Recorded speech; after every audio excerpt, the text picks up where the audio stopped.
सोलापूर कृषी उत्पन्न बाजार समितीच्या निवडणुकीमध्ये एक मोठी अपडेट जी आहे ती समोर येत आहे। आपण जर बघितलं गेलं तर 11 उमेदवार हे निर्णायक आघाडीवर जे आहेत ते सध्या आहेत आणि एक दिलीप मानेचा उमेदवार जो आहे तो आता या ठिकाणी विजय झालेला आहे आणि 11 उमेदवार जे आहेत ते आघाडीच्या निर्णायक मतावर आहेत आणि अवघ्या काही मिनिटात याचं चित्र जे आहे ते स्पष्ट होणार आहे। सोलापूर कृषी उत्पन्न बाजार समितीच्या निवडणुकीमध्ये आपण जर बघितलं गेलं तर सकाळपासूनच मोठी चुरस जी आहे ती मांडली जात होती आणि सकाळपासूनच या निवडणुकीच्या मतमोजणीला सुरुवात झाली होती।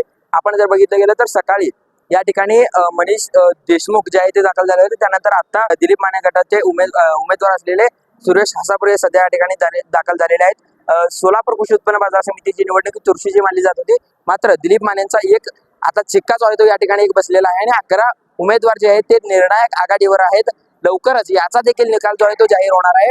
राजनीती न्यूज चॅनलच्या माध्यमातून आपण संपूर्ण अपडेट जे आहे ते वेगवान अपडेट राजनीती न्यूज चॅनलच्या माध्यमातून देत आहोत आणि काही वेळातच याचा चित्र जे आहे ते स्पष्ट होणार आहे।